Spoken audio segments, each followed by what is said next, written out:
Hey everybody, it's Leroy from Leroy Gaming, and in today's Baldur's Gate 3 guide, I wanted to do a tier list of all the classes in the game.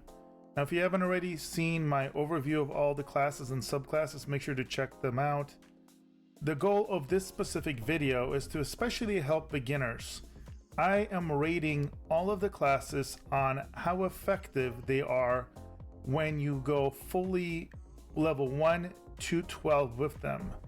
The reality is there are certain classes that you will get the most out of them if you multi-class 2 or even 3 classes sometimes. But I do realize not everybody wants to multi-class or go real complex. Some people just want to say, hey, I want to be a wizard or I want to be a barbarian and keep it as simple as that. So the question is, how much are you missing out if you go 12 levels in one of these classes? How much are they reliant on multi-classing to be effective? You're gonna find all of this and more within this video. Now, a big disclaimer, obviously there's a lot of subjectivity here. This is my opinion. You may not always agree with me, and that's perfectly fine. I definitely invite you to sound off in the comments below.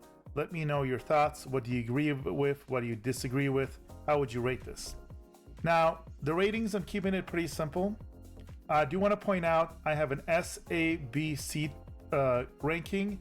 None of these classes are horrible. There's no D or F.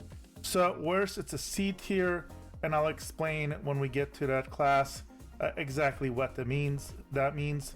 S tier is basically you can go 1 to 12, and it's going to be super powerful, no issues. While you can multi-class, you're not necessarily giving up that much to go just pure single class. A lot of times is going to be a situation where the class is quite powerful, but you could benefit quite a bit by just maybe putting 1 level or maybe 2 levels from another class into it. And then B, which is something you're going to see a bit as well, is going to be a class that really benefits from multi-classing. So while you can utilize it 1 through 12 solo class, the reality is you're missing out on a lot of power or utility if you choose to do that. You may still have lots of fun with it, but again, if you're talking about overall power and utility, you're missing out a lot. So we're going to go ahead and jump right in, and we're going to start with the Barbarian. And the Barbarian is going to fall into the A tier. Now, the reason for this is as follows.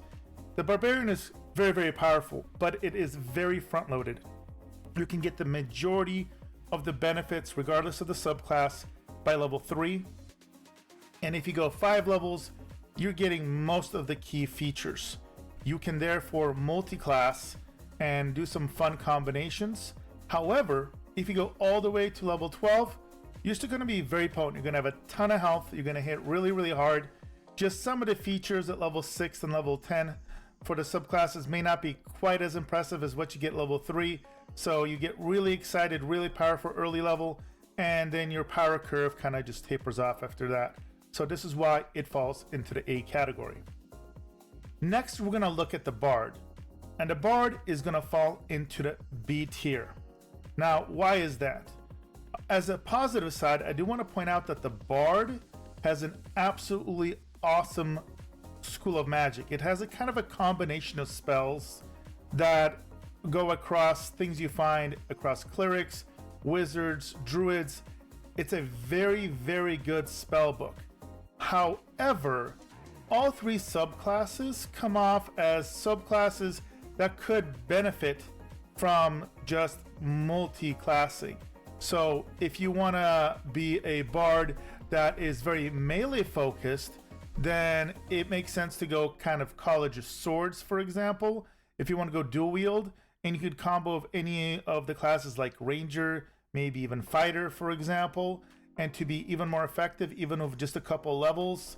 If you go College of Valor, that's meant to be like a tanky bard, and again, just 1 level of Fighter to get heavy armor, for example, or you could combo with Paladin. There's just a lot of options where if you don't go pure bard, it's just gonna be better. College of Lore is kind of like the caster version of Rogue, where it's a big skill monkey, which is interesting. That one of all the 3, I would say, is the most effective if you literally want to be a master of skills that is also a caster. Stay away from the front line. And that one of all three subclasses is going to be kind of the best, in my opinion, the most powerful without multiclassing. Next, we're going to have Cleric. And Cleric is going to be also A tier. Now, there's a lot of good kind of schools or domains rather for the Cleric. And what makes them special, what brings them up from a B to an A, is the fact that they have great spells across the board. But also there's a couple of the domains like the war domain that are going to be really quite effective even without multiclassing. So war domain is going to give you heavy armor, shield, sword, almost like a battle cleric. And all the other ones you can kind of become either pure healer, and the spells at high levels are fantastic. You could be a bit of kind of like an offensive caster cleric. You could be almost like a combination between a rogue cleric. There's just a lot of different ways you can build out, and they don't rely nearly as much on multiclassing. Now, with that being said, you can dip into, let's say, one level of war domain cleric and a multiclass of other classes like bard, for example, to have a really fun, diversified set of spells and number of spell slots, but also be able to be very tanky because of your heavy armor and shielding, etc. So again, the cleric has lots and lots of options. You can 100% go 1 to 12 with almost any of the subclass domains without issue. So again, it's earned its spot in the A spot. Now next we're gonna have Druid, and this is going to be my first S tier. Now, the reason for this is the Druid just overall is awesome. There's just so much you can do. If you go and run a Druid that is all about transforming into beasts, so Circle of the Moon, those will scale dramatically with higher levels. So to get the most out of them, make sure your transformations have the most hit points. Make sure that they get all their powers. You kind of need to pretty much go 10 or more levels as a Druid. Their spells are amazing, and overall, for that subclass, it just doesn't need anything else. And from my experience, there aren't that many subclasses that could benefit it, or other classes. Circle of the Spores is very unique, very fun. It's got some great additional benefits as you level up. And again, combined with the great sets of spells, you definitely do not need to multiclass that. Can you? Potentially, if you want to lean a little bit more into the necromancer side of things, you could multiclass, but it's by no means necessary. The only option, I guess you could say, the Circle of the Land, which is the kind of the purest caster, you could potentially multiclass that, but it's not necessary again. So again, for 2 out of the 3 subclasses, going 12 levels is kind of recommended in my opinion. And in the final scenario, it's completely not necessary. And again, the power of the Druid is just phenomenal. So definitely earns this S tier. All right, next we're gonna go with the Fighter. And I was a little torn on the Fighter because the Fighter is really, really amazing. And I would almost put it S tier just because it could do everything as a melee combatant. But I'm gonna put it A tier, and I'll explain why. So the Fighter lets you use all weapons, all armor. As a melee combatant, there's no real weakness. It's got great health, great damage. The subclasses are really quite good.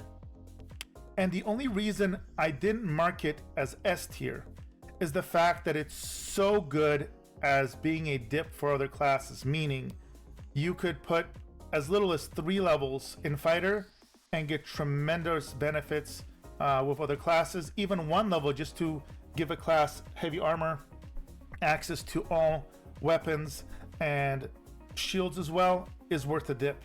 So the fact that the Fighter is a part of so many different builds, again, I'm not rating how good overall the class is for both multi-classing and single classing. I want to say, hey, how effective is this if you only single class? And I just took it down just a notch. So let's just say A++, maybe S- is kind of a real rating for this, just because of the fact that it's so useful in multiclassing that going pure fighter is almost a shame in some cases. With that being said, if you just want to be a traditional fighter, the subclasses are really good. Eldritch Knight is the only one that's a little tricky, but it's an easy way to have a tanky caster. We'll talk about that in a Wolf Wizard in just a few minutes here. But again, fighter is phenomenal. And again, very top tier of A, I would say. Would love to hear your thoughts on this though. All right, next we are gonna go ahead and look at the monk. And the monk is also gonna fall into A tier, but I would say low A tier. Now, why is that? So what's interesting with a monk is that it is quite effective if you want to create a really powerful build with the rogue, which makes it again a bit of a shame to single class play the monk. With that being said, Way of the Open Hand has some really nice benefits at high levels, and the scaling of the unarmed attacks is beneficial as well. Thematically, on top of that, just monks are really quite effective. Now, you're not gonna top out the damage quite like some of the other classes that are above it naturally without multiclassing. That's why I dropped it into an A. It's not nearly as reliant on other classes as the Bard to be super efficient, so it's not a B. Also, Way of the Shadow, I'm not really sold on it. It's just way weaker than Way of the Open Hand. Way of the Four Elements is kind of a cute theme of being kind of like a melee caster of sorts. It doesn't translate power-wise as much, but if you want that thematic feel, then going 12 levels Way of the Four Elements definitely min-maxes its unique feel. Again, Way of the Four Elements does not multi-class very well in my experience. So if you are gonna go for this kind of weird caster monk with some cool animations, go for it. Will it be the top DPS in the game? No. But will it feel cool? Will it be able to do a bunch of different things? Yeah, it will. So again, I think kind of a low A is appropriate for the monk. Now, next we're gonna talk about the Paladin. And the Paladin, in my opinion, is the undisputed king of this game. It is top tier S. What's interesting about the Paladin is because of the way that Divine Smite works, it is just so powerful. Now, this is the one class that you can become god tier multiclassing, but even though it can become god tier with multiclassing, for example, with Warlock or with Sorcerer, those are the most popular combinations, I would say. You don't need them. You could go 12 levels of Paladin. You're gonna have enough Divine Smites. You're gonna be super tanky. You're gonna do a ton of damage. Because it's so easy to rest in this game, you can pretty much have almost infinite Divine Smites, and you're just going to destroy everything. If you want a super overpowered party, which would overkill the game, just, have a full party of Paladins. They're just going to be unstoppable. There's not much more to say. Whether it's multi-class or solo, Paladin is great. Thematically, it's great. You got 4 amazing subclasses. They all got cool themes to go around them. Watch my videos on them if you want to learn all their diverse uniqueness or unique elements. But again, well earned in my opinion, the best, most powerful solo class, and probably the best class too if I were to do a ranking for multi-classing. Let me know if you agree or not in the comments below. All right, next, let's go ahead and go with Ranger. And Ranger, I will also say, I have a hard time going between B+ and A-, because the Ranger has one class that is subclass that's in my opinion really good solo, and that's going to be the combination that's going to have you have pets that will power up as you level up, the Beastmaster. And if you don't go full at least 10, 11, or 12 levels in Beastmaster, you're missing out on the best elements of the Beastmaster. And it can be quite fun. You can go melee build, you can go range builds, but those companions are solid. With some of them, you're going to be able to have multiple companions out at the same time at high levels. And I would say if it was just that one subclass, it would definitely be a solid A. It's not quite as powerful as the Paladin or quite as diversified as the Druid, but it's really good. Now, where things drop a little bit here is Gloomstalker. Gloomstalker and Hunter, and mainly Gloomstalker, those are gonna really shine when you multi-class. If you haven't gone Gloomstalker combined with Rogue, with the Assassin Rogue, then you're not doing it right. If you really want like this Assassin Rogue slash range attacks from stealth, super fun, super powerful, but again, it relies on multi-classing. So this drops its ranking as far as a solo class. I feel like Hunter's the weakest of the three, so I would say Beastmaster is the best for single class here. Gloomstalker is not great at all. Only the level 3 perks are good. The rest is kind of junk in my opinion. So it does not scale that well. You don't get very good benefits as you level up. And Hunter's somewhere in between. So that weird combination, again, I've been torn whether to give it an A or a B, but I would say it's like a B++, low A- tier. That's where I think I've kind of decided to put this. And again, let me know if you agree or disagree. All right, next we have Rogue. And I hate to do this because thematically I love Rogues, but this is the class that's going to be in C tier. And this is because with the Rogue across the board, all the best elements of Thief, Assassin, and Arcane Trickster, and especially Thief and Assassin, which I feel are the best subclasses of the three, you get at level 3. At level 1, you get the great benefits for extra skills and expertise. Level 3, you get great perks. And while you do get extra expertise at higher levels, I'm just not really sold at the level 6 and 10 special effects of the subclasses. Combined with the fact that they multi-class in an amazing way. I mentioned previously, it combos amazingly with the Ranger. If you want the best monk in the game, combo 3 levels of Rogue with the monk, and you're going to be able to max out about 12 attacks a round if you go with the right setup, if you go Thief for that extra bonus attack. So they are just so good at multi-classing. That's an absolute shame to go 12 levels of Rogue. If you go 12 levels of Rogue, you'll be a skill monkey. You'll actually be decently good and evasive as far as avoiding damage, but your AC will not be great. So you're literally going to have evasion as a way of avoiding some types of damage, but your AC won't be great. Your DPS will not keep up with some of the other higher tier combinations. So you may be disappointed by going solo class with the Rogue. All right, next we have the Sorcerer. And the Sorcerer is going to fall into the B tier. And so here's the thing of the Sorcerer. As you're going to see a theme develop here in a moment, they got great spells and the subclasses are interesting, but again, most of the benefits are going to be low level. And unlike other D&D systems, there is no penalty for casting in heavy armor if you have heavy armor proficiency. This means you could have a sorcerer with as little as 1 level of paladin or fighter, and you're going to be able to fully cast while having heavy armor and shields and everything else. So why in the world would you go without it? Especially since even doing 1 level to get that, if you do 1 level at level 1 of paladin or fighter, you're not sacrificing that much at level 12. You're sacrificing a feat, but you're pretty much going to have access to your highest level spells, etc.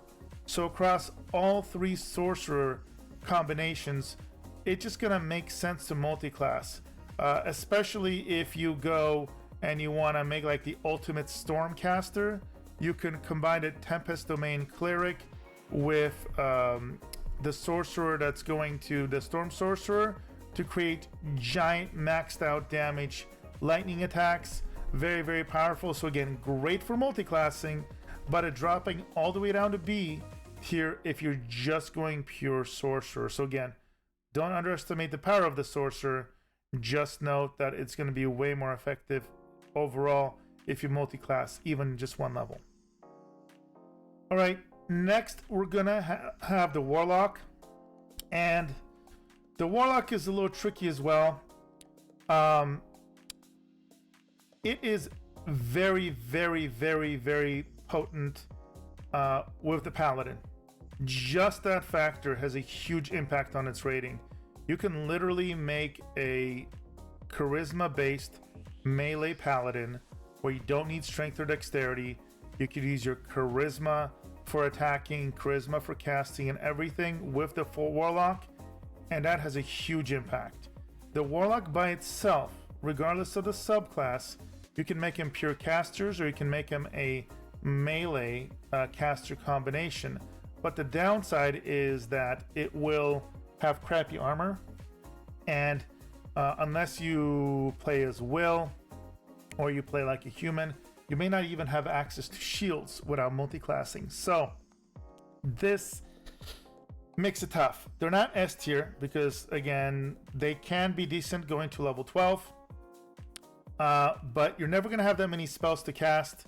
And if you want to really combine, if you want to do anything but Eldritch Blast specialization, you're going to want to multi-class. So again, I am really torn whether it's going to be high B or low A, but comparing it to the Ranger, Bard, or Sorcerer, I don't know. It's either the top of B or the bottom of A. I'm gonna put it bottom of A. In fact, I'm gonna move Sorcerer over here because actually I think Sorcerer is, I mean, they got some great spells, so I'm gonna rank it slightly higher than the Ranger, and I'll put kind of Bard like this.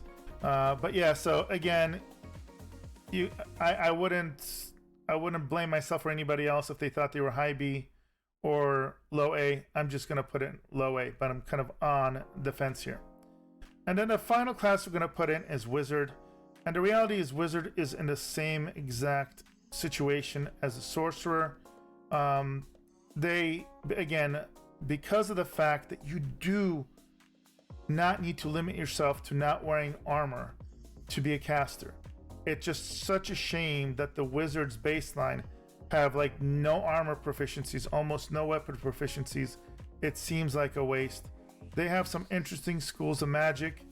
Going a fighter Eldritch Knight just to level 3 and then doing 9 levels of Wizard, for example, could be a combination if you really want to be a badass Wizard but has a lot of benefits of the fighter as well. Even doing just 1 level of fighter, I believe on my Wizard I went 10 or 11 levels of Wizard, and I did just 1 level at level 1 of fighter to make sure that I had the ability to wear heavy armor, a shield. I had a one-handed weapon just for the effect. I mainly casted, but I had crazy AC as well. So again, the Wizard is just, it's not B because it's weak. It's not a weak class. It's B because I want to really emphasize going 12. There's no reason to go 12 levels of Wizard. Absolutely not. Just 1 feat is not worth it. Take at the very least 1 level of fighter if you want to be as pure as a Wizard. It's as simple as that. You're not giving out much. It's going to be really, really powerful. If you really want to go thematic, you want to be the Gandalf, the Grey with the staff. Ironically, you can't even use a sword like him because they're not proficient with long swords innately. So again, I'm going to put him right here. Interestingly enough, I actually overall like the Bard's School of Magic better than some of the Wizards, but I don't know. So you could almost see Sorcerer, Wizard, and Bard are neck and neck here. You could put them in any order, to be honest with you. They all, again, benefit from multitasking or multiclassing a lot. So those are my rankings. Let me know what you think of them in the comments below. Hope you guys find this low tier list fun and helpful. If you do, make sure to drop a like. I'm going to try and have more videos out to you guys soon. I'm thinking about doing some class builds. We'll see what motivates me. Anyways, again, thank you for your support, guys, and I will see you guys in the next video.